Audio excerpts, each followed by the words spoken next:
2025 లేదా 26లో డిగ్రీ లేదా బీటెక్ చదివారా? సాఫ్ట్‌వేర్ జాబ్ కోసం ఎదురు చూస్తున్నారా? అయితే కోడ్ జ్ఞాన్ 100 డేస్ కోర్సులో చేరండి, జాబ్ సాధించండి.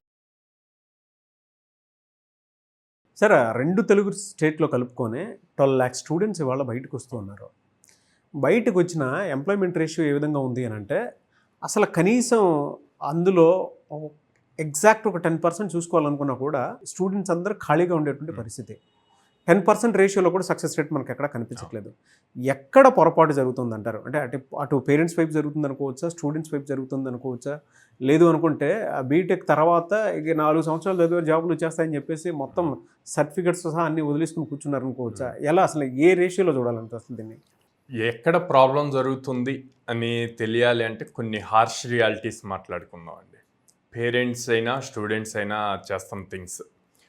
ఇప్పుడు స్టూడెంట్స్ వచ్చేసి నాకు ఈ మోడల్ మొబైల్ కావాలి, ఈ బైక్ కావాలి, ఈ కంపెనీ డ్రెస్ కావాలి ఎట్లాగా అని చెప్పి అడిగితే పేరెంట్స్ ఆటోమేటిక్గా కొనిస్తారు. ఫస్ట్ నో అని చెప్పినా సరే వాడు ఎక్కడ ఇబ్బంది పడతాడో, లేకపోతే మనం కొనియకపోవటం వల్ల వాడు కాన్సన్ట్రేట్ చేయడో అని చెప్పి కొనిస్తూ ఉంటారు. At the same time parents ఎప్పుడు ఏమడుగుతారు, జనరల్ కామన్గా అడిగే థింగ్ ఏంటి, ఎన్ని మార్క్స్ వస్తున్నాయి, ఎంత పర్సంటేజ్ వస్తుంది, సెమిస్టర్ మొత్తం క్లియర్ అయిందా లేదా, వీటి మీదే ఆలోచిస్తారు. కానీ ఏ రోజైనా సరే కమ్యూనికేషన్ స్కిల్స్ ఎలా ఉంది, మా వాడు ఇంగ్లీష్ ఇప్పుడు తెలుగు ఎంత కంఫర్ట్గా మాట్లాడుతున్నాడో ఇంగ్లీష్ అలా మాట్లాడగలుగుతున్నాడా, రేపు ఇంటర్వ్యూకి కావాల్సింది అదే కదా అని లేదా ఎంత నాలెడ్జ్ ఉంది, టెక్నికల్ ప్రాక్టికల్ నాలెడ్జ్ ఎంత ఉంది అని కానీ ఎప్పుడూ చెక్ చేసుకోరనమాట. ఇది most of the 95 to 98% of parents చేస్తున్న మిస్టేక్. దయచేసి మార్క్స్ పర్సంటేజెస్ నేనేమంటా అంటే పర్సంటేజ్ 6.5 7 అంటే 70% ఉంటే చాలు, అంతకన్నా ఎంత ఎక్కువ ఉన్నా కూడా అవసరం ఉండదు.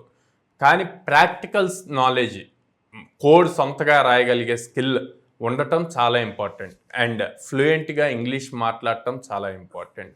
తెలుగు ఎట్లాగైతే మన మదర్ టంగ్ని మాట్లాడుతున్నామో అట్లాగే ఇంటర్వ్యూలో ఒక 5 minutes అయినా ఇంగ్లీష్ మాట్లాడగలిగితే తను ఖచ్చితంగా జాబ్ క్రాక్ చేయగలుగుతారు. సో ఈ స్కిల్స్ మీద ఫోకస్ చేయండి, అప్ స్కిల్ చేయటం మీద ఫోకస్ చేయండి. మార్క్స్ అవి ఓకే, కాలేజీలో డిగ్రీ తెచ్చుకోవటానికి యూజ్ అవుతాయి. కాలేజీలో జాయిన్ అయితే జాబ్ వస్తుంది అనుకోవటం ఇప్పుడు పెద్ద మూఢనమ్మకం లాంటిది. ఓకే, అవి ఒకప్పుడు జరిగినాయి కానీ ఇప్పుడు కోవిడ్ తర్వాత మొత్తం చేంజ్ అయినాయి. సో ఇలా చేంజ్ అయినప్పుడు మార్కెట్కి తగ్గట్టు మనం కూడా రెడీ అవ్వాలి. సో అందుకేం కావాలి, అప్ స్కిల్ చేస్తూ ఉండాలి. ఎప్పటికప్పుడు లేటెస్ట్ టెక్నాలజీస్కి తగ్గట్టు బేస్ ఫౌండేషన్ ఎంత స్ట్రాంగ్గా ఉంది అన్నది చూసుకోవాలి.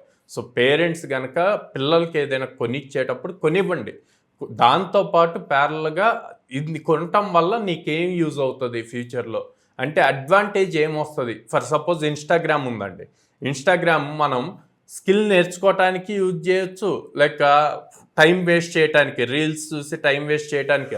అదే రీల్స్లో పైథాన్ ఎలా వర్క్ అవుతుంది, జావా ఎలా వర్క్ అవుతుంది, ఏ టూల్స్ ఎలా వర్క్ అవుతాయి అన్నది కూడా చూడొచ్చు. కానీ ఎంతమంది స్కిల్ నేర్చుకోవటానికి చేస్తున్నారు, ఎంతమంది టైం వేస్ట్ చేస్తున్నారు.